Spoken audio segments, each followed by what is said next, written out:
오늘 하나님 나라가 여러분에게 임하는 날이 되기를 바랍니다. 우리 또 한번 크게 아멘 합시다. 할렐루야. 예. 오늘 마음은 활짝 여시고 찬양을 듣다 보니까 제가 그 생각이 납니다. 가나안 땅을 향해서 가는 그 광야길에 이스라엘 백성들이 생각이 납니다. 그들이 아무도 길을 모르지 않습니까? 지금처럼 내비게이션이 있는 것도 아니고 말입니다. 그 길을 가는데 아무도 가보지 않았고, 그리고요, 사실 심지어는요, 모세도 가보지 않은 길입니다. 그 길이. 그죠? 그 길을 이제 가는데, 하나님께서 말씀으로 인도하시는 겁니다. 참 이게 쉬운 이야기 아니죠. 우리가 다 알고 있는 말인데 실제로 그렇습니다. 최근에 그 코로나 상황을 보면서 지금 봉쇄를 하느냐, 아니면 푸느냐, 갖은 말들이 있습니다. 내가 볼 때는, 우리는 말씀을 따라가야 됩니다. 그거 외에는요, 한 번도 가보지 않은 이 길을 우리가 그 말씀 없이 어떻게 우리가 헤쳐나갈 수가 있습니까? 그죠? 내가 부족하고 내가 지금 환경이 많이 힘들고 해도 거기 우리 속으면 안 됩니다. 그 속지 말고 하나님 말씀 따라 어떤 중간에 말입니다. 공격이 있고 해도 우리는 말씀을 따라가는 것입니다. 그래서 그 말씀을 오늘 우리가 여러분이 진짜 받는 그런 시간입니다. 여러 가지 지금 그 메시지를 지금 복음의 능력에 대한 메시지를 계속 하고 있는데요. 자, 오늘은 마지막으로 이제 그 성도의 그릇에 대한 이야기를 하려고 합니다. 금요일날 제가 이야기를 했습니다. 하나님 응답을 받는 원리 세 가지를 이야기했어요. 이거는 지식 이야기가 아니고 제가 참 부족하고 너무 작지만요, 내가 응답을 받게 된 실제 간증입니다. 그게 세 가지를 이야기했습니다. 첫째는요, 내가 하나님의 응답을 받을 이유가 있는가, 그것부터 체크하셔야 됩니다. 하나님은요, 이유 있는 응답을 주시지 이유 없는 거, 그거는요 응답이 아닙니다. 그러니까 여러분이 내가 응답을 정말로 받기를 원하거든, 여러분이 곰곰이 여러분이 한번 생각해 보십시오. 내가 정말로 이거는 절대로 속이지 말고 하나님 앞에 내가 정말 응답받을 이유가 있는 사람이 진짜 맞는가, 내 안에 그 이유가 분명한 응답으로 와 있는가, 그걸 여러분이 먼저 체크하셔야 돼요. 그렇지 않으면 응답이 아닙니다. 하나님이 우리에게 이유가 없는 경제를 줘도 그거는요 절대로 나를 살리는 게 아니고 다 나를요 불신앙 가운데, 그죠? 세상 문화 가운데 그렇게 자꾸 하나님을 떠나게 만드는 물질이 될 수밖에 없습니다. 그게 첫 번째고요. 그 다음에 이제 두 번째는 그 이유가 분명히 있다면 여러분이 생각을 바꾸십시오. 하루아침에 지금 여러분이 뭔가 된다, 그렇지 않습니다. 내가 과거에 얼마나 오랫동안 내가 이 불신앙 가운데 창세기 3장 속에 살았는데요, 하나님이 응답을 주시려고 해도 내가 내 속사람 속에 그릇 자체가 이게요 뭔가 응답받을 수 있는 상황이 안 되는 겁니다. 영적 상태가 그게 안 되는 겁니다. 그래서 하나님은 지금요 우리를 응답의 여정 속으로 차근차근 이렇게 인도해 가시는데 우리는 두 말 말고 그걸 따라가야 돼요. 그래서 나오는 단어가 오직이라는 말이 나온단 말입니다. 오직이란 말 아시죠?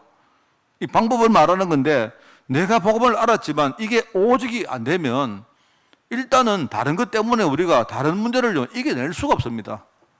응답은 고사하고 응답의 문턱으로도 못 들어가요. 나는 신분은 하나님 자녀인데 여전히 나의 속사람은 여전히 뭡니까? 과거의 창세기 3장에 묶여있단 말입니다. 내 안에 각인되어지고 뿌리 내리고 실제 체질화된 것들은요 완전히 불신앙, 창세기 3장, 6장, 11장 이런 것들이 꽉 차 있는 겁니다. 아마 여러분 아실 겁니다. 그죠? 그래서 저는 이야기합니다. 어느 정도로 우리가 복음 속으로 들어가야 되느냐, 62가지를 해야 될 정도로 들어가야 됩니다. 62가지가 도대체 이게 뭔지 외워지지도 않는 건데 그 정도로 우리가 복음 속에 들어가야 돼요. 그러면 여정 따라서 어느 날 하나씩 응답이 와지게 됩니다. 하나님이 응답이 되어줄 수 있는 그런 길로 나를 인도해 가시는 겁니다. 그리고 이제 세 번째는 여러분이 이제 그러면 그게 된다면 이제 여러분이 그릇이 좀 크면 좋죠. 그 다음 이야기입니다. 그릇이 크면 아무래도 응답을 많이 받을 수가 있는 것입니다. 그죠? 하나님은 내 그릇에 맞게 응답을 주시기 때문에. 근데 많은 사람들이 응답을요 자꾸 이제 그릇만 키워라 이렇게 말합니다. 아까 모두에 제가 읽었습니다만은요, 우리 시편 81편에 성도들 정말 좋아하는 말씀 아닙니까? 네 입을 크게 열어라. 입 여러 번 크게 열면 찢어집니다. 정말요. 그 말은 이게 지금 방금 말씀하신 그 뜻인데 사람들이 그 언약의 여정을 생각 안 하고, 그죠? 그냥 뭐 이렇게 입만 크게 열고 하는 말이 뭡니까? 보다 내가 헌신하면 하나님 복 주신다. 뭐 이런 말들이 너무너무 지금 판을 치고 있습니다. 그래서 여러분 있지 않습니까? 참 이게 중요합니다. 이것만 되어지면요, 나머지는 전부 다 하나님의 영역이기 때문에 주시고 안 주시고는 하나님이 하시는 거예요. 나는 응답받을 준비만 가지고 있으면 되는 겁니다. 그러면 하나님이 내 시간표에 따라서 정확하게 하나님이 응답을 채우시는데, 여러분 그때 되면요, 진짜 신기하구나. 내가 옛날에 정말 몰랐구나. 지금도 신앙인들이 얼마나 틀린 길을 가고 있는지 몰라요. 엉뚱한 길을 얼마나 열심히 쫓아가는지 모릅니다. 평상시에는 말입니다. 언약에 전혀 뭡니까? 관심도 없이 살다가 어려움 당하면 기도원에 쫓아가서 막 주여 3창하고 막 10창하고 막 예컨대 막 하여튼요 뭐 금식도 어마어마하게 하고 막 그 무슨 그게 뭐 내가 볼 때는 아니라고 생각하거든요. 그래 가지고는 되는 게 아닙니다. 오늘 이제 마지막으로 성도 그릇 이야기 한단 말입니다. 여러분 아시겠죠? 그래서 이제 그릇인데 일본의 그 서모 선수들, 그 일본 실험 서모 아닙니까? 서모 선수들 이야기 들어보니까 이 사람들은요, 운동이 끝나면 막 엄청나게 먹습니다. 어마어마하게 먹어요. 그러면 어떻게 먹느냐 보니까 이 많은 가무솥에 말입니다. 막 있는 거 없는 거 뭡니까? 막 예를 가지고 막 뭐 예컨대 야채부터 시작해가지고 고기, 그 다음에요 뭐 예컨대 해물 다 집어넣는 거예요. 이래 가지고 말입니다. 중간에 뭡니까? 다시 물만 맛있게 끓여가지고 막 오만 거 다 넣어가지고 퍼먹는데 어마어마하게 먹어요. 그게 여러분 지금 그 일본 가면요 창고 나베라고, 나베 하면요 그 냄비 요리를 말하거든요. 그 전부 다 실험 선수들을 먹는 겁니다. 거기 보면 오만 거 다 들어가요. 오만 거 다. 이래가지고 막 그거를 막 수십 그릇씩 막 먹습니다. 이 사람들은요 항상 자기 전에 뭐 하느냐, 밥을 막 배 터지게 먹고 자요. 왜냐하니까 몸통을 키우는 겁니다. 이 실험 선수들은요, 일단 몸통이 앞뒤로 굵으면 밀리지 않아요. 잘 안 밀리기 때문에 이렇게 보디빌더 하는 것처럼 옆으로 이렇게 키우는 게 아니고요, 앞뒤로 굵게 만듭니다. 이렇게 만들어 가지고 이제 경기할 때 상대에게 안 밀리도록 만들려고 그렇게 하는 거예요. 그 중에 이제 우리 앞뒤로 키우려고 하면 그래도 배를 키우는 게 제일 좋으니까요. 이 사람들이 하는 게 뭐냐면 자기 전에 막 어마어마하게 먹는 겁니다. 참, 제가 그 일본 얘기하니까 일본을 갔는데 특이해요. 일본 가면요 한 번은 내가 그 정식을 이렇게 시켰는데, 일본 가가지고 정식을 시켰는데 보니까 정식에 일본을 가면 여러분이 시킬 때 밥그릇을 다 정해야 돼요. 밥그릇을 시켜보면 소, 중, 대, 특대 이렇게 보통 식당에 다 그려 있습니다. 이래 있는데 뭐 사이즈가 예컨대 막 특대쯤 되면 와 거의 막 한 세수대야만 해요. 근데 이야기 들어보니까 어떤 사람은 그 와서 그 세수대야를 아예 2그릇을 먹는답니다. 엄청나게 먹는답니다. 저는 그 중 정도가 딱 맞거든요, 저는요. 그래 아마 내가 볼 때 이제 뭐 항상 그런 건 아니겠지만 아무래도 배가 큰 사람이 밥도 좀 많이 먹을 거고, 여러분 밥도 좀 많이 먹으면 아무래도 힘도 좀 더 셀 것이고, 그죠? 또 힘센 사람들이 그래도 일도 좀 더 잘할 확률이 좀 높습니다. 그래서 내가 이렇게 보니까 그게 무슨 말인가 하면, 여러분 배가 크면 일단 더 많이 들어갈 거 아닙니까? 그릇이 크면 그래도 응답이 많이 채워질 거다 이 말입니다. 오늘 이제 그 빌레몬서를 보면서 이 성도가 참, 제가 볼 때 전도자는요, 일단 우리가 복음을 잘 누리다 보면 나중에 정말로 우리가 그릇이 커야 됩니다. 내가 볼 때 여러분 전도자가 메시지를 잘한다, 그거 속으면 안 돼요. 저라면 예컨대 누가 우리 집에 와서 메시지를 너무 잘하면요, 놀라기보다는 이 사람 저거 좀 이상한 사람 아닌가 이렇게 볼 가능성이 많아요. 그렇지 않습니까? 저는 전도자가 메시지를 잘한다, 이 메시지는 내가 소화를 하기 위해서 우리가 이렇게 뭡니까 배우고, 그죠? 숙지하고 하는 겁니다. 그래서 여러분 메시지를 완전히 숙지하고 나서는 잊어버리지 않습니까? 왜냐하면 여러분이 메시지에 자꾸 이렇게 묶이면 안 돼요. 내 삶 가운데 메시지가 이렇게 자연스럽게 나와야 되지. 안 그렇습니까? 그래야 되지 말입니다. 뭐 우리 옛날에 했듯이 말입니다. 처음에 사람 무조건 만나면 당신 행복합니까? 이렇게 시작하면요. 행복하면 좋은데 행복 안 해야 되는데 행복하면 어떡합니까? 저는 그런 거 많이 당했거든요. 성도는, 특별히 전도자는요, 내가 볼 때는 하나님이 중요한 그릇에 따라서 응답을 주시게 되겠습니다. 오늘 우리 빌레몬서를 보면서 여러분이 그걸 딱 붙들어야 됩니다. 자, 그래서 오늘 첫 번째입니다. 첫 번째 빌레몬서는 사람을 살려야 될 전도자의 그릇에 대해서 기록한 성경이 틀림없습니다. 지난번에 제가 이 배경을 말씀을 드렸죠. 바울이 로마 감옥에 지금 갇혀 있는데요. 그죠? 로마 감옥에 지금요, 죄수로 지금 거기에 갇혀 있는 상태인데, 지금 어떤 성도편으로 골로새 교회의 소식이 들린 겁니다. 골로새 교회가 말입니다. 복음 아닌 것, 다른 것 때문에 많이 교회가 시끄럽고, 그것 때문에 서로 갈라져가지고 싸우고, 시기하고, 이런 소식을 들은 겁니다. 그래서 이제 그 이야기를 듣고, 이제 나름대로 이제 자기에게 자문을 부탁했기 때문에 그 자문차 서신을 써서 보낸 그게 바로 골로새서라 했습니까? 그죠? 두기고라는 사람 편에 이제 보냈는데 그 편지를 보내면서 편지 한 장을 또 더 쓴 것입니다.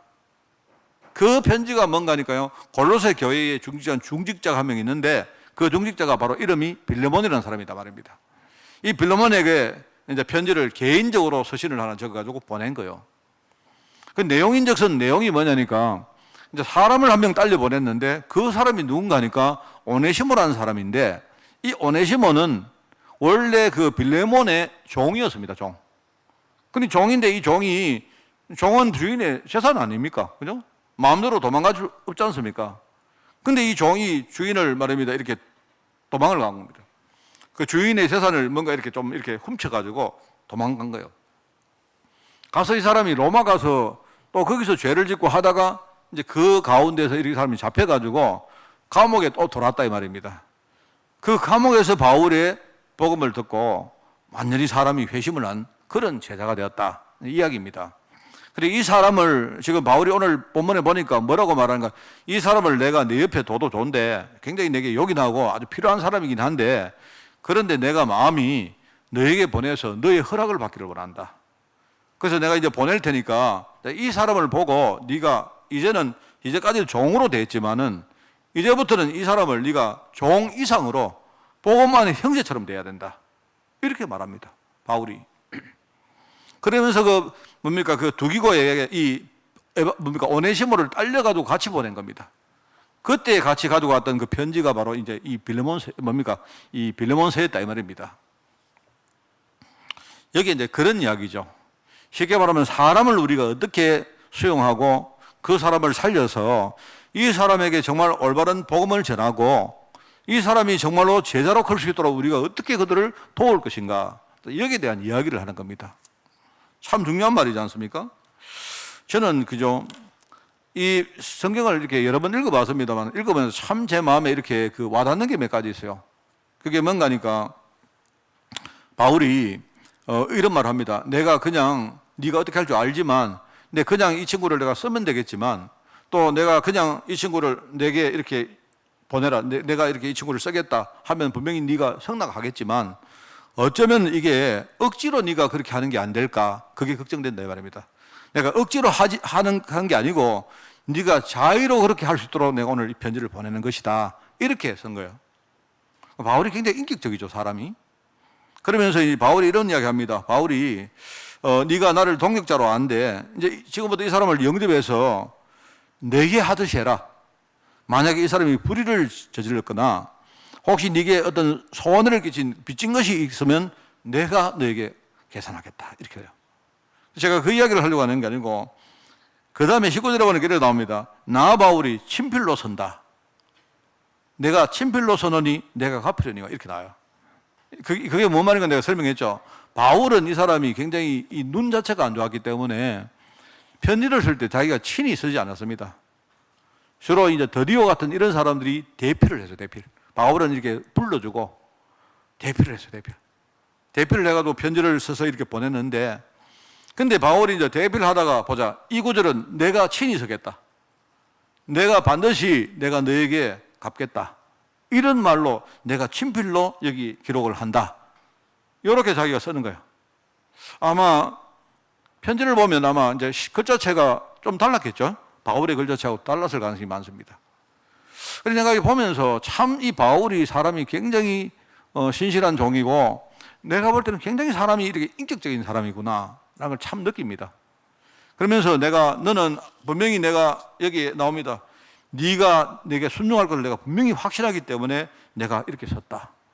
오히려 너는 내가 말한 것보다 더 할 줄 나는 그렇게 믿고 내 신뢰를 담아가지고 이 편지를 보낸다. 이렇게요. 제가 빌레몬서를 읽으면서 저는 그런 걸 느낍니다. 전도자는 어떻게 살아야 될까? 어떤 마음에 뭔가를 가지고 있어야 될까? 뭐 그런 생각을 해요. 우리가 그 사람을 볼 때에 여러분 우리도 안 그렇습니까? 저도 마찬가지거든요. 저도 사람이요 굉장히 이렇게 이 그릇이 되게 적습니다. 그릇이 적어요. 보통 그렇습니다. 여러분 뭐 좀 어릴 때 좀 못 산 사람들이나 그죠? 뭔가 이렇게 외소한다든지 뭔가 이렇게 핸디캡이 있는 사람들은요. 우리가 어릴 때부터 자라면서 자꾸 뭔가 막을 쳐요, 사람이. 그리고 막을 치고 뭔가를 의심하고 또 내가 내 힘으로 살려고 많이 내가 애쓰고 사람을 잘 믿지 않고 뭐 이렇게 많이 합니다. 이제 그렇게 사니까 이제 뭔가 우리가 세상을 헤어날 수는 있는데 이제 반대로 그렇게 하다 보니까 사람이 자꾸 이렇게 자꾸 작아져요, 사람이. 나라는 이 바운더리를 잘 못 넘어서는 겁니다. 제가 그거 보면서 내가 그렇구나. 내가 하나님께 전도자로 부름받았는데 너무 생각하는 것도 작고 이렇구나. 라는 걸 많이 느낍니다. 바울처럼요, 이 참 사람이 얼마나 인격적입니까? 저는요. 그냥 막 해도 되지만요, 그냥 상대방 생각을 늘 하고 상대방과 중요한 소통을 이루고 이렇게 하는 것들을 보면서 내가 나도 이렇게 살아야 되겠다는 생각을 좀 합니다. 자, 우리가 이제 여기서 일종의 이제 용서라는 말을 우리가 하는 것이거든요. 용서. 여러분 예수님 말씀을 우리가 사복음서나 이렇게 들어보면 용서해라. 무조건 용서해라. 근데 용서를 우리가 어떻게 해야 될까요? 여러분이 만약에 어떤 종교적으로 우리가 율법적으로 용서하는 건 그거는 하나님이 원하시는 용서는 아닌 것 같아요. 쉽게 말하면 정리한 언약을 우리가 보고 그 안에서 내가 왜 이 사람을 용서해야 될까를 여러분 이유를 찾는 것입니다. 그런 의미의 용서가 나와야 돼요. 그죠? 아마 바울은 이제 이 오네시모 같은 어마어마한 일종의 주인에게 도둑질도 했고, 그죠? 주인한테 도망도 쳤고, 또 이 사람이 로마에 와서도 또 이렇게 나쁜 짓을 하다가 감옥에 왔고, 이렇게 보면 약간 인간이 좀 스타일이 좀 그런 사람 아니겠습니까? 내가 볼 때 사람 버릇이 잘 안 고쳐지거든요. 근데 아마 이제 바울이 이런 편지를 쓰게 된 중요한 나는 배경이 있다고 생각합니다. 이거는 먼저 내 생각입니다. 내가 바울 선생을 내가 안 만나봤기 때문에 모르겠는데 바울은 자기 자신을 본 것 같아요. 자기가 말하는 거, 나는 지금 죄인 중에 괴수다. 오히려 오네시모는 조그마한 죄를 지은 사람이지만 바울 자기는요, 내가 볼 때 하나님의 일에 어마어마한 지금요, 이 타격을 입히고 교회를 핍박하고, 그죠? 나중에 말하면 복음 운동하는데 어마어마한 지금 죄를 지은 진짜 죄인 중에 괴수거든요, 자기가. 아마 그런 마음을 자기가 뒤에 깔고 아마 이 편지를 쓰지 않았을까라는 게 그게 제 판단입니다. 일종의 이제 그런 제자였기 때문에 감옥에서 이 사람이 복음 듣고 다시 이 사람이 회개하고 바뀌고 변화인 그걸 볼 때 이제 바울이 뭐라고 내가 감옥에서 갇힌 중에 낳은 내 아들이다. 이렇게 말하랍니까? 바울이 아마 바울의 이 부탁을 빌레몬이 어떻게 받았는지는 내가 모르겠습니다. 모르겠지만 제가 옛날에 신학교 다닐 때 제가 지금도 그 책을 이렇게 찾아보려고 하는데 어떤 책을 하나를 이렇게 딱 봤는데 교회사 관계 있는 책인데요. 그 책에 뭘 넘기다가 이렇게 보니까 인물들이 쭉 나오는데 거기에 오네시무스라는 사람이 한 명 나왔어요. 그 사람이 누군가 하니까 이 오네시모였습니다. 이 오네시모가 나중에요 에베소 교회의 감독이 되는데 이 사람이 감독이 돼가지고 귀하게 쓰임받는 이야기가 그 쭉 써 있더라고요. 제가 깜짝 놀랐습니다, 저는.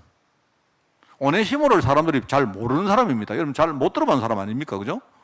그런데 거기 보니까, 야, 이게, 이제 만약에 이 사람이 정말로 그 오네시모, 그 사람이, 오네시모가 진짜 맞거든요. 이름은 같거든요. 같은데, 동일이 있는지는 모르죠. 모르는데, 그 교회서 책에는 바로 이 빌레몬서에 나오는 오네시모라고 거기 나와 있더라고요.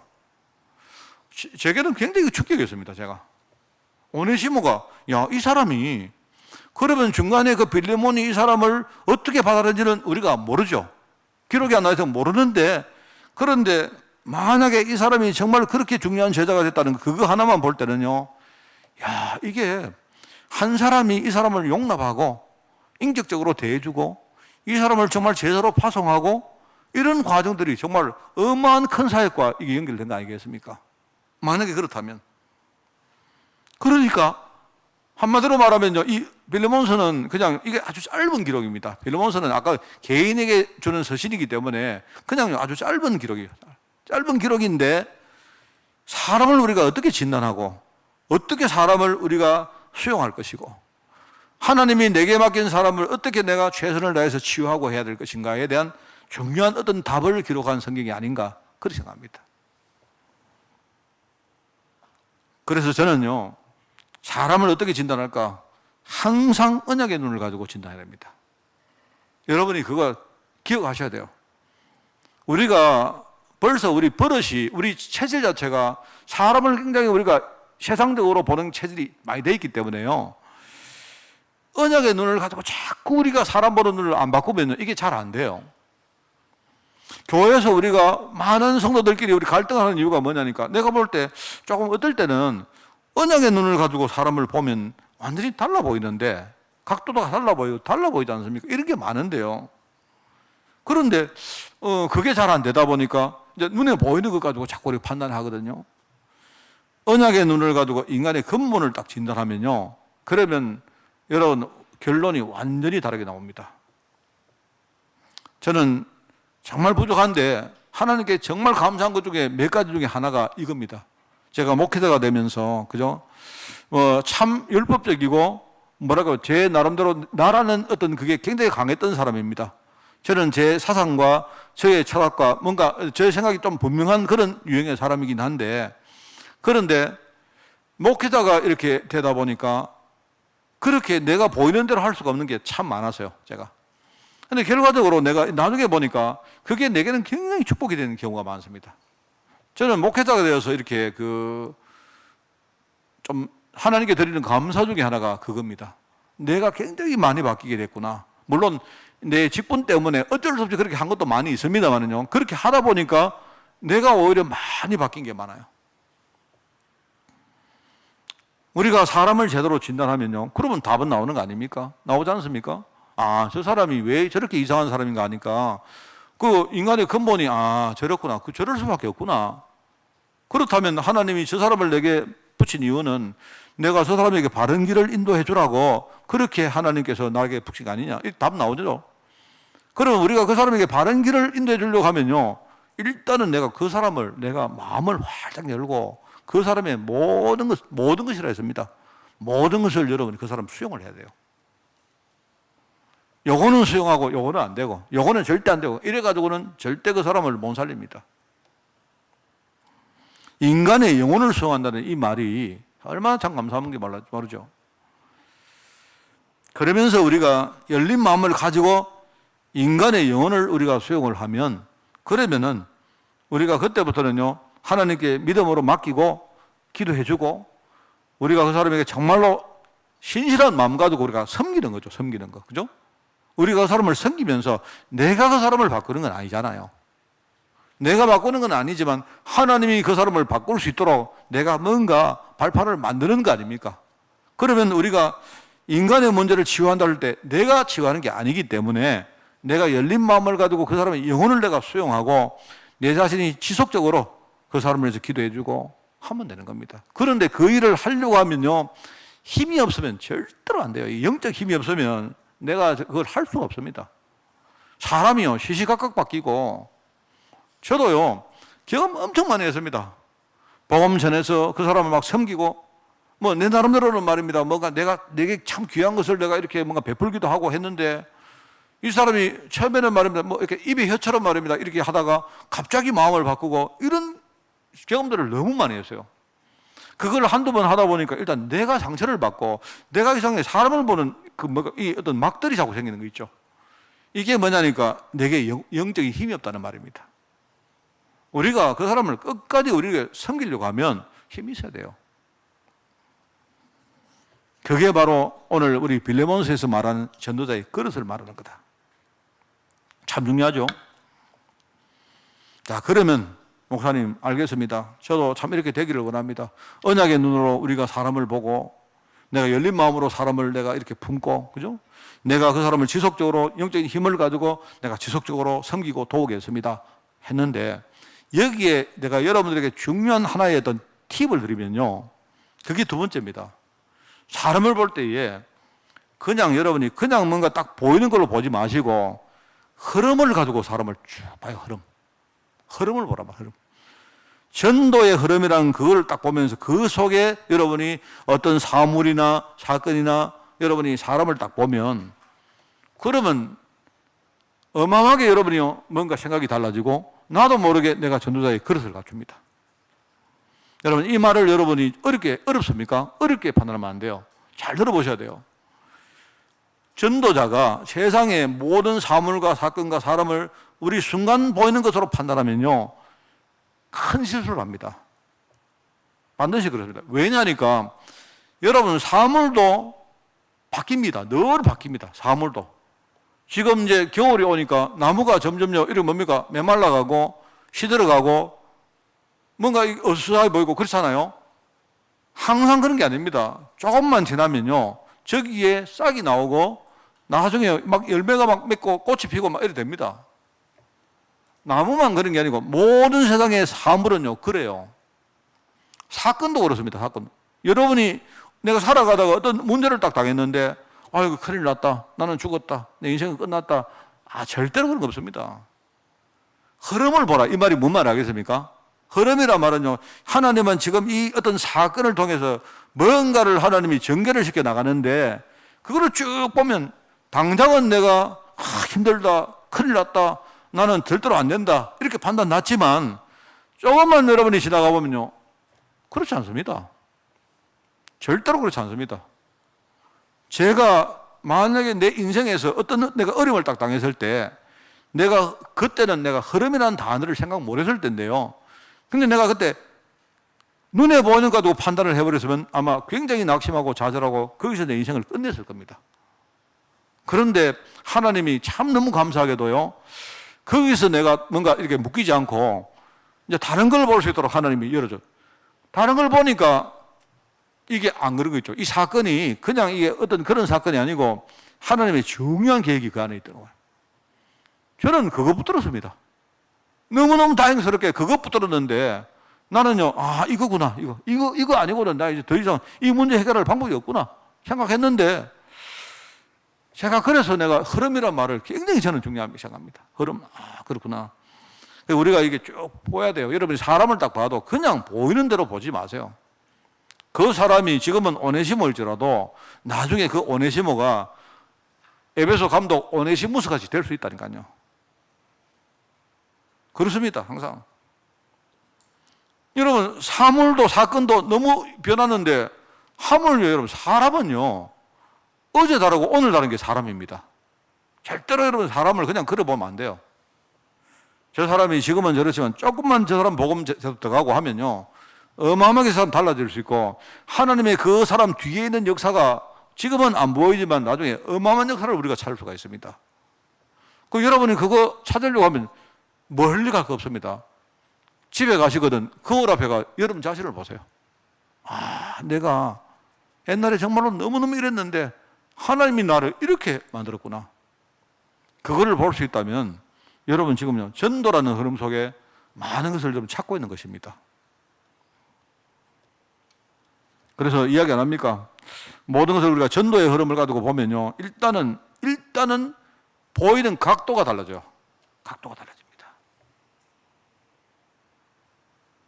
그러면서 다른 내용이 그때부터 내 생각 속에 미치게 됩니다. 여러분이 사람 볼 때 저 사람이 싫어졌다, 저 사람은 이상한 사람이다, 이렇게 봐버리면, 그러면 내 속에 하나님의 열매 아닌 게 꽉 채워집니다. 그러면요, 그 사람 볼 때마다 싫어지고 더더욱 싫어집니다. 그러면 그 사람은 살릴 엄두도 못 내는 겁니다. 내 마음 속에, 내 생각 속에 다른 내용이 꽉 이렇게 채워져 있는데 그거 어떻게 됩니까? 여러분이 생각이 달라지면 행동도 달라지는 거예요. 말도 다 달라집니다. 그러면은 결국은 열매는 다른 열매가 나온다 이 말입니다. 그게 전도자의 길입니다. 뭐 이거는 제가 뭐 달리 말할 필요 없죠. 누구나 다 아는 말입니다. 요셉이 형을 용서했는 이 내용 아시죠? 요셉이 어떻게 형들을 용서했습니까? 제가 이게 중요한 거거든요. 요셉은 자기가 말입니다, 마음이 굉장히 넓었기 때문에 형을 용서한 게 아닙니다. 또는 형들에게 자기가 뭔가 이게 원한을 가지고 있었는데 이제 내가 높은 데 올라갔기 때문에 이제 내가 막 너무 부자가 됐고 하기 때문에 이제 넉넉한 마음을 가지고 내가 부자가 가난한 사람한테 뭔가를 적설하는 마음으로 아이고 형들 내가 용서해준다, 그것도 아닙니다. 요셉이 정확하게 말합니다. 요셉이 딱 정확하게 말하는데 뭘 말하는가 하니까요, 하나님의 언약의 관점으로 자기와 형과 가족 전체를 본 거예요. 여러분 그거 얼마나 중요합니까? 보니까 그럴 수밖에 없지 않습니까? 아버지가 있고 아버지 옆에 부인이 4명이 있는데, 그죠? 그러면 아버지 옆에 부인 4명은 옛날에는요, 남자 1명 있고 여자가 여러 명 있으면요, 이 여자들은요 행사의 모든 여탈권이 남자한테 달려 있습니다. 그만큼요 옛날에 살기 힘들어서 그래요. 왜 우리가 남존대비 사상이 있는지 아십니까? 그거는 뿌리 깊은 문화입니다. 왜요? 옛날에는 집에 남자가 많으면 많을수록 그 집이 부자 되는 거예요. 그러니까 어떤 가정이든 가정이 살아남기 위해서는요, 남자 할 수밖에 없단 말입니다. 이게 오래 뿌리 깊은 문화로 지금도 남아있기 때문에 아직도 우리가 남자를 우선시하는 그게 있단 말입니다. 그러니까 그런 가정 속에 4명의 부인이 1명의 남편을 두고 얼마나 뭐랄까요, 뭐 이렇게 그 매력 콘테스트를 했겠습니까? 안 그렇습니까? 그러니까 그 밑에 있는 애들이 뭘 보고 살았겠습니까? 그죠? 그런데 이제 그 중에 1명이 있는데, 그 중에 1명이 누구냐니까, 그죠? 1명이 누구냐니까 아버지가 제일 이뻐하는 그 엄마의, 그런데 그 엄마가 참 희한하죠. 그 사람이요, 여러분 계속 우리가 사랑받으려면 빨리 죽어야 돼요. 미인방명이라는 말 아니십니까? 그런데 아버지가 제일 사랑하는 부인이 그것도 죽어보세요. 그런데 이제 그 아들 둘이를 남겨놨는데 아버지 입장에서 얼마나 이게요, 이쁘고 사랑스럽고 애처롭기도 하고 그렇겠습니까? 그게 이제 말하면 마지막에 있는 마지막 두 아들.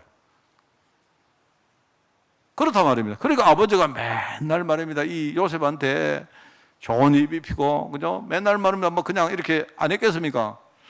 내라도 형들 같으면요, 미워하겠습니다. 근데 요셉이 이게 또 감사한 줄 모르고 말입니다. 얼마나 이게 또 말이 또 말입니다. 이래가지고 막. 그러니까 이제 그런 가정 속에 하나님이 언약으로 불렀다 이 말입니다. 그렇게 해가는 안 되잖아요. 그렇게 해가지고는 절대로 세계복음할 수 있는 그릇을 갖출 수가 없지 않습니까? 그건 당연한 거 아닙니까? 내가 볼 때 형들 입장이 좀 심했겠지만, 형들이 실제로 이놈이 이거 죽었으면 좋겠다, 이거 막 그냥 없앴으면 좋겠다 하는 말, 내가 볼 때 형들이 동생을 죽였다, 동생을 팔았다는 말은 좀 심하지만요, 근데 여러분 우리도 다 그런 게 있다니까요. 저거 죽었으면 좋겠다. 그건 내가 볼 때 당연한 거 아닙니까? 그거는 누구의 잘못이 아니다 말입니다. 그거는 그 가정이 가지고 뿌리 깊은 일종의 어떤 그 불신앙의 흐름들이 쭉 왔기 때문에 그럴 수밖에 없었다 이 말입니다. 요셉이 어느 날 그거 알았단 말이죠. 요셉이 사실 언약의 눈을 가지고 그걸 보니까, 그런데 이제 그게 보였단 말이에요. 형들이 이해가 되어지고 수용이 되어지면서 형들과 그 가문 속에 있는 중요한 그 영적인 흐름이 이게 진단되었다 이 말이죠. 그러니까 하나님이 여기서 나를 진짜 쓰시려고 빼내셨구나, 이렇게 보이는 겁니다. 그게 진짜 보였다는 말이죠. 그래 보였기 때문에 요셉은 애굽 현장에 가서도 자기가 오직 언약 가지고 자기가 무장할 수 있는 그 현장이 된 거예요, 거기가. 보디발의 가정에서 열심히 일했다, 그 정도가 아니죠. 하나님이 나를 여기 보냈기 때문에 나의 선교지다 생각하고 최선을 다해서 이 사람이 맺는 겁니다. 그러니까 하나님의 언약대로 하나씩 만들어 가는 거죠. 요셉이 아마 이제 그 과정 속에서 다 본 거죠. 아, 진짜 맞구나. 하나님이 그렇게 하셨구나. 알고 보니까 하나님이 우리 가문을 살리려고, 나 혼자 정도가 아니고 가문을 살리시려고 나를 앞서서 하나님 여기 보내신 것이 분명하구나. 그 이야기를 형들 만났을 때에 예상치 못해서 형을 만났지만 형에게 그냥 자기가 가지던 그 언약을 그냥 말한 거예요. 요셉은 오직 자신을 살리는 시험 속으로 들어간 겁니다. 왜? 가족들이 없기 때문에. 자기는 가족들이 없기 때문에 자기 혼자라도 자신을 살리는 시간표 속으로 들어간 거예요, 이 사람이. 그러니까 참 보십시오. 형들 만나가지고 거기 이야기합니까? 자기 가문에 대한 이야기, 후대에 대한 이야기 하고요. 나중에 요셉이 죽기 전에 어떻게 하는 줄 아십니까? 자기가 나중에 후대들에게 축복을 할 때 자기 민족에 대한 사명을 이야기합니다. 하나님이 그렇게 하시려고 나를 여기에 보냈다 하는 이야기를 하는 겁니다, 그게. 아나니아 이야기 우리 알죠? 우리 바울을 우리가 회심시킨 그 아나니아가 환상 중에 그 바울에 대한 메시지를 들었을 때에 아마 아나니아도 바울을 그냥 이렇게 눈에 보이는 대로 안 받겠습니까? 내가 볼 때 이제 바울이 이게 교회를 핍박하고 얼마나 이게 복음 운동하는데 장애가 됐는지 그거 알고 있단 말입니다. 용납이 잘 안 되겠죠. 다른 사람은 몰라도 이 바울은 용납이 안 되겠죠. 그런데 아나니아는 참 감사하게도 이 사람이 하나님의 메시지를 딱 듣고는 하나님이 아나니아에게 뭐 했는가? 이 사람은 내가 앞으로 이방 나라를 내가 살리기 위해서 내가 택한 나의 그릇이다. 그 사람이 앞으로 어떤 핍박을 받고 어떤 여러 가지 어려움을 당할지는 그거는 내가 알아 할 거다. 나중에 알게 할 거다. 안 했습니까? 근데 참 감사하게도 아나니아는요, 그 언약의 말씀을 듣고 그걸 받아들인 겁니다. 그걸 받아들였기 때문에 바울을 그때부터 도운 겁니다. 이게 아나니아거든요. 그렇게 말하면 바울을 딱 보니까 바울이 나빠서 그런 게 아니고 여러분 복음을 모르니까 당연히 이 사람이 전부 다 뭡니까? 예수님을 죄수라 하고 그죠? 근데 그렇게 말하니까 하나님을 지금요 완전히 이상하게 만들고 하는 그런 어떤 일종의 아주 불경자고 말입니다. 그렇게 생각하니까 예수님과 그를 추종하는 사람을 핍박하는 것은 당연한 거 아닙니까? 그렇게 보니까 이제 아나니아가 아마 그래 이해가 된다. 그럴 수 있겠다라고 생각한 거 아닙니까? 그러니까 그런 상태를 보니까 일단은 진단이 되어지고 그때부터 이 사람에 대해서 마음 열리고 수용된 거 아니겠습니까? 아나니아는요 그 부분에만 그냥 기록이 나옵니다. 많이 안 나오는데 그 부분만 나오는데 그런데 이 참 바울을 뭘 도와야 될까? 이걸 우리가 이 부분을 찾으니까 그때부터 현실을 어떻게 변화시킬 실마리가 보이는 거죠. 그러니까 여러분이 이제 죄악이나 불신앙들 이거 보면서 그냥 딱 눈에 보이는 것만 보지 말고 흐름으로 보라니까, 흐름. 왜 이 사람이 죄를 지을 수밖에 없는 것인지. 그죠? 이 사람과 이 가문과 이 전체 어떤 그 뭡니까? 사람들이 그럴 수밖에 없는 쭉 흐름이 있다니까요, 흐름. 그러면 이런 식으로 죄악 가운데 쭉 살다 보면 나중에 어떻게 되는가? 흐름이 다 보입니다. 그러면 우리가 사람을 수용하기가 쉽죠. 그 사람이 왜 저렇게 사는지 이게 원인이 안 보입니까? 그러면은 그다음부터 이제 우리가 해답도 마찬가지거든요. 무조건 그리스도 이게 아니고 이 사람에게 정말 뭡니다. 우리가 복음을 전하면 그게 어떻게 이 사람이 치유하고 어떻게 될 것인가 쭉 보면서 우리가 거기에 맞춰서 이 사람을 정말로 도우는 거 아닙니까? 사람마다 도와야 될 게 다 다르거든요. 그래서 여러분들 제가 담임 목사이기 때문에 제가 시킨 대로 하세요. 전도하시려고 하거든요. 무조건 사람 만나면 오늘 이 사람 복음 다 듣게 해야 된다. 아닐 수도 있습니다. 우리가 그때 쓰는 용어는 혹시 이 사람 집에 가다가 죽으면 어떡합니까? 그럴 수도 있지만 아닐 수도 있습니다. 사실은 그 사람이 죽고 안 죽고는요, 그 우리 손에 있는 게 아닙니다. 그런데 우리가 그런 마음을 가지고 복음 전하는 것이지만 여러분이 이 사람에게 내가 뭘 도와야 되지 싶거든요. 이 사람한테 내가 복음을 전해 복음 전하시고, 내가 이 사람 위로시키려고 하면 위로를 주시고, 여러분이 함께 해야 되는 게 필요하면 함께 해주시고, 그죠? 그 사람이 지금 먹을 게 필요하면 먹을 거 주시고, 그래 하란 말입니다. 근데 우리 마음속에는 결국 마지막에 이 사람에게는 복음 들어가야 된다 하는 분명한 답이 우리에게 있어야 되죠. 그때부터 이제 이 사람을 어떻게 바꿀 것인가, 그 실마리가 보입니다. 그러면서 딱 시간표가 오거든요. 여러분에게, 그 사람에게 뭘 주느냐? 사명을 딱 깨닫게 하는 거예요. 하나님이 당신을 이렇게 만든 이유가 뭐냐? 근본적으로 당신을 세계복음화의 제자로 쓰시려고 하나님이 하신 것이다. 어느 날 능력의 흐름이 딱 보입니다. 능력은 다른 게 아니거든요. 여러분, 이런 말입니다. 우리 예컨대 우리 갈렙 제자가요, 너무 연세가 들고 아무것도 못하고, 그죠? 그 다음에 여러 가지 환경도 너무 어려운데 어느 날 하나님이 나를 왜 불렀는가 딱 깨닫고요, 그분이 바로 제자가 되는 겁니다. 그분 속에 조그만하지만요 사명이 딱 들어가니까 완전 제자가 된 겁니다. 제가 이런 생각이 하나 있습니다. 제가 이제 한번 군이나 어디 한번 가려고 하는데요, 제가 혹시 이제 우리 복지나 이런 거 하는 책임자가 있으면 내가 솔직히 내 마음에 있는 이야기를 한번 해보려고 해요. 그 말이 뭔가 하니까 여러분 오해는 하지 마시고요. 지금 세상이 말하는 모든 복지는 미사립시키는 복지다. 그러니까 그것도 필요하다. 돈이 필요한 사람이 돈도 주고, 연약한 사람한테 우리가 건강에 연약한 분들은 우리가 이렇게 복지적으로 도와드리고 하되, 지금 우리 주위에는 뭐냐니까 전부 다 힘들다, 어렵다, 도와야 된다, 막 아우성입니다. 전부 다. 조그마한 문제가 있어도요, 지금 2030 세대가 큰일 났다, 앞으로 못 산다, 어떻게 애 놓느냐, 어떻게 우리가 집을 만드냐, 이 말들밖에 없습니다.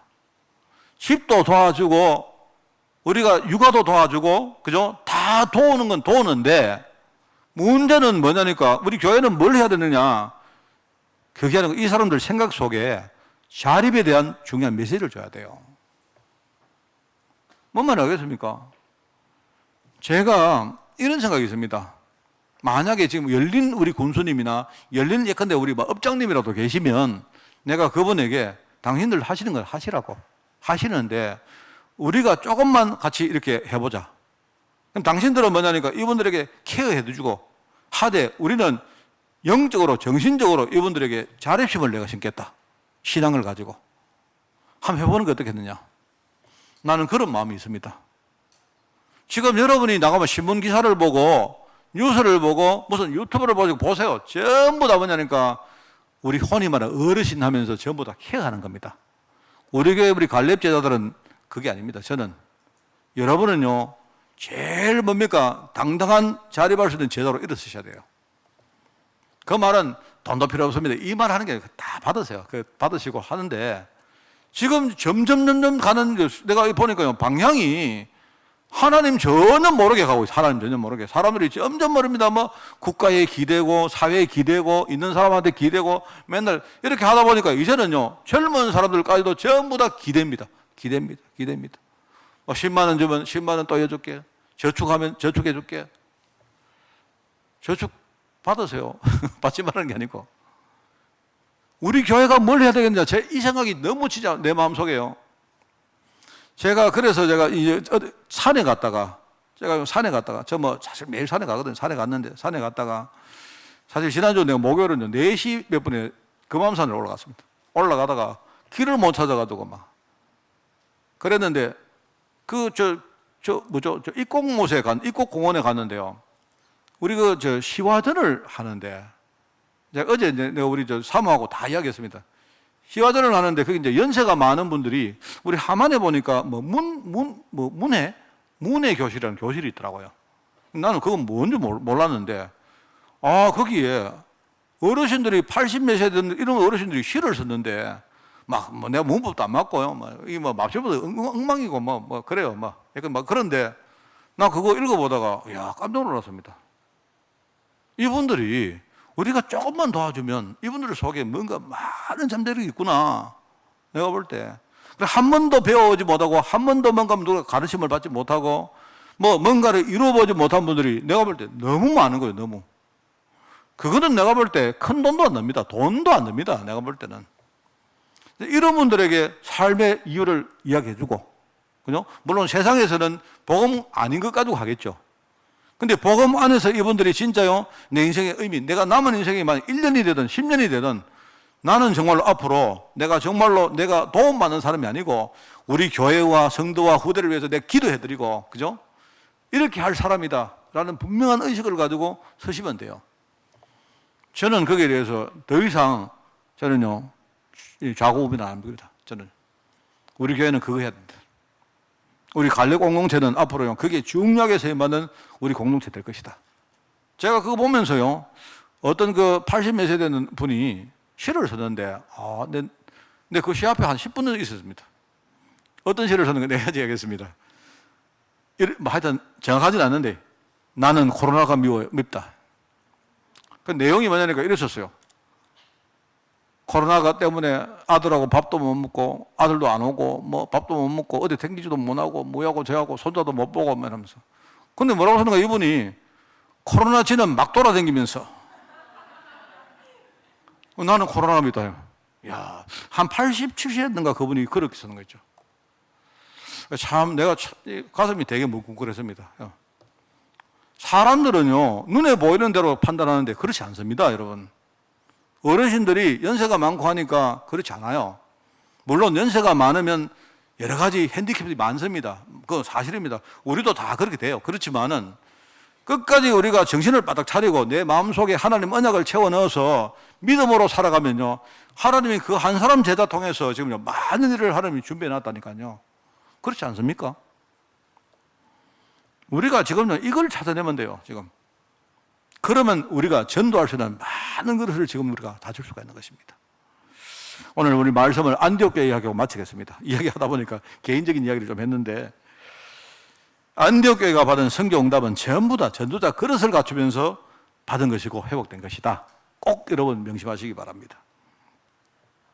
안디옥 교회가 이 사람들은요, 복음의 능력 가지고 현장에 어떤 어려움이 와도 전부 다 극복하고 이겨낸 사람들입니다. 말하는 성장 시스템을 갖췄다 이 말입니다. 우리 안에 복음의 능력이 있다 이 말입니다. 이 말은요, 내가 지금은 부족하고 연약하지만, 내가 지금은 보잘것없지만 아닙니다. 내가 아무리 보잘것없어도 하나님은 보잘것없는 분이 아닙니다. 절대로. 그렇지 않습니다. 내가 아무리 부족해도 내 안에 있는 언약은요, 완벽한 언약입니다. 여러분 절대로 속지 마세요. 그러면서 특별히 이 사람들은요, 복음의 능력을 가지고 인간관계의 장벽들을요, 하나하나 무너뜨리고 치유받았습니다. 안디옥 교회가. 여러분, 그 안디옥 교회가요, 사도행전 13장에 5명 인물 안 나옵니까? 5명의 인물 중에요, 2사람은 파송된 사람이고 3사람은 뒤에서 배후에서 기도하고, 그죠? 후원하고 한 사람들입니다. 그런데 이 사람들 가운데 노예도 있었고, 노예 출신도 있었고요, 왕족 출신도 나옵니다. 배운 사람도 있고 못 배운 사람도 다 있습니다. 근데 이 사람들이 복음의 능력 가지고 전부 다 뭡니까? 이런 장벽들을 전부 다 무너뜨린 겁니다. 그게 바로 치유되는 시스템입니다. 그러면서 이 사람들이 그 정도가 아니고 복음의 능력 가지고 말입니다, 우리가 가져온 달란트를요, 협력하는 시스템을 만들었어요. 협력하는 시스템. 제가 우리 그 서밋타임 준비하면서 하나 이렇게 묵상을 하는 게 있는데, 달란트란 말을 생각해요. 달란트. 여러분, 달란트는 내가 가진 기능도 달란트지만 내가 가진 많은 여러분 체험들 있지 않습니까? 전부 달란트입니다. 그리고 내가 가진 직업, 내가 가지고 있는 여러 가지 직분 전부 달란트입니다. 전부 다 하나님이 다 쓰시는 달란트입니다. 그러니까 하나님 앞에서는요, 불필요한 게 전혀 없습니다. 실패도 괜찮아요. 하나님은 내가 가진 달란트를 가지고 협력 선교하는 시스템을 딱 만든 겁니다. 이게 바로 안디옥 교회입니다. 안디옥 교회가 이 말을 한마디로 이만큼 안디옥 교회가 그릇을 만들단 말이에요. 여러분 아시겠죠? 우리 교회가 이제 복음의 능력의 마지막 메시지입니다. 그죠? 마지막 메시지. 우리가 이 복음의 그릇을, 성도들이 이 그릇을 가지고 우리 전도하고 선교하고 우리 후대를 위해서 정말로 생명 걸고 우리 기도해야 되지 않겠습니까? 그죠? 여러분 정말로 언약 붙들고 승리하는 한 주간 되시기를 예수님 이름으로 축원을 드립니다. 하나님 감사합니다. 우리가 정말 과거의 무지에서 많은 것들을 우리가 놓치고 살아왔는데 분명한 언약의 여정을 우리가 알게 하시고 여기에 중요한 그릇을 준비케 하시니 너무나 감사드립니다. 우리 한 사람 한 사람, 우리 공동체 하나하나마다 주님이 정확한 메시지를 주시고 우리가 정말 하나님 앞에 전도자로 우리가 준비되기를 원하오니 많은 것들 치유되게 하시고 우리의 눈이 바뀌게 하시고 우리 안에 하나님이 원하시는 많은 그릇들이 준비될 수 있도록 주님이 축복하여 주옵소서.